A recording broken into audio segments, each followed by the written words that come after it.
সম্মানিত গাইজ, আপনারা দেখতেছেন ভিডিও, এটি হচ্ছে নেপালের ভিতরে পম্পি শহরের ভিতরে সবচেয়ে বড় গির্জা। দেখেন এরা এখানে আসে প্রার্থনা করে, খ্রিস্টানরা বিভিন্ন ওদের উৎসবের সময়। দেখেন কত বড় এলাকা নিয়ে ওরা গির্জা করে রাখছে।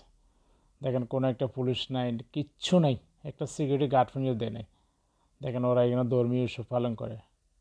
ভিডিওটা দেখার উদ্দেশ্য হলো, দেখেন আমাদের একটা ধর্মীয় উৎসবে, যেমন আমাদের একটা যখন বিভিন্ন একটা ওয়াজ মাহফিল, সাধারণত বাইতুল মোকরমে, মসজিদের কথা বলি না, দেখেন আমরা ওইখানে নামাজ পড়তে যাই, ওইখানে আমাদের নিরাপত্তা দিতে হয়।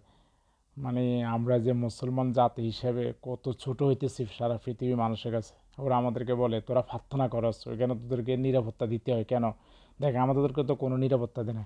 আমরা প্রার্থনা করবো ওইখানে শান্তির জন্য, তাহলে ওইখানে আমাদের নিরাপত্তা কেন লাগবে?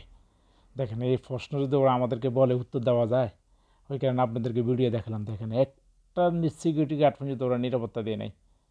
আর আমাদের বাড়িতে মোকারমে চেক করে জুমার নামাজ পড়তে হয়, দুর্ভাগ্য আমাদের জন্য।